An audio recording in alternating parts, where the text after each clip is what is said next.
89 беттегі 4-ші есеп. 450 мен 5-тің бөлінісіне 210-ды қос. Яғни бірінші бөлу амалы, содан кейін қосу амалын орындаймыз.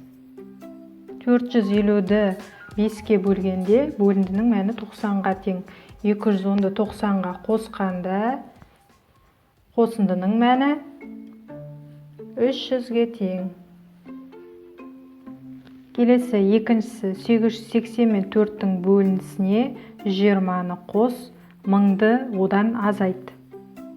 Яғни бірінші амал бөлу, одан кейін қосу, ең соңында азайту амалын орындаймыз. 880-ді 4-ке бөлгенде бөліндінің мәні 200-ге тең. Ал 200-ге 20-ны қоссақ, қосындының мәні 320-ға тең. Енді 1000-нан 320-ны азайтамыз. Айырманың мәні 680.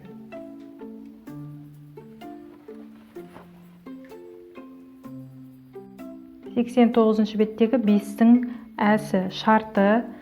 Көгалдың ұзындығы 32 метр, ені 12 метр кем, одан, яғни В ені белгісіз, периметр мен ауданын табу керек. Ал периметр мен ауданның формуласы, яғни ұзындығы мен периметрін табуда. Ұзындығы мен енін қосып, 12-ке көбейтеміз.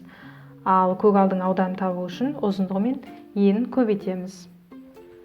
Бізде ұзындығы белгілі, ені белгісіз. Оны табу үшін 32 метр ұзындығын, оны 12 метр ені кемдеп тұр, одан кемдеп тұр, сондықтан азайтамыз. Демек, ені 20 метрге тең. Олай болса, ені табылды. Енді мына формула бойынша ұзындығы мен енінің мәндерін қойып шығара қоямыз.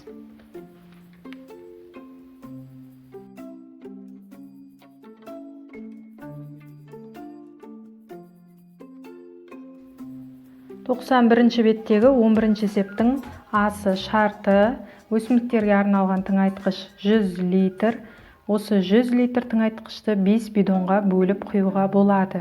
Ал 800 литр тыңайтқышқа қанша бидон керек? Шешуі 2 амал пайдаланылады. 100 литр тыңайтқышты 5 бидонға бөліп құюға болады десе, демек 100-ді 5-ке бөлеміз. Бөліндінің мәні 20-ға тең. Одан кейін 800 литрді 20-ға бөлеміз, тағы да бөлеміз.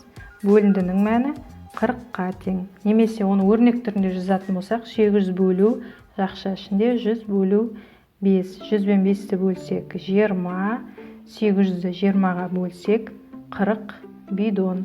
Жауабы 800 литр тыңайтқышқа 40 бидон керек болады.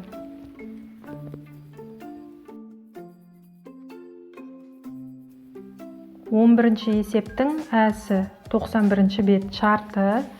4 центнер қияр бақшадан жиналды. 4 центнерді килограмға айналдырамыз. Соңына 2 нөл тіркейміз. 400 килограмм екенін жазып қоямыз.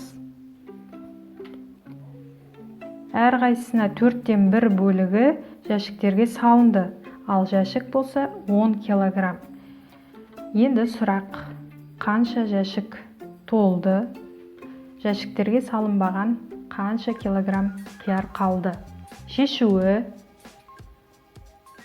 4 центнерімізді килограмға айналдырып алдық. 400 килограммды әрқайсысына 4-тен 1 бөлігі болғаннан кейін 400-ді біз мұндағы бөліміне 4-ке бөліп, алымы 1-ге көбейтеміз.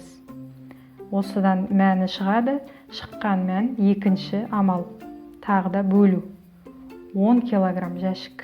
10 килограммға бөлем, сөйтіп жәшіктің санын табамыз. Одан кейін ең соңында мына қияр 400 килограмм. Одан азайтамыз. Мұнда екінші шыққан есептің мәнін жазып, сөйтіп салынбаған жәшікке салынбаған қиярдың санын табамыз. Қанша килограмм екенін табамыз. 3 түрлі жауап жазамыз. Олай болса, осы есепті жалғастырып өздеріміз шығарайық.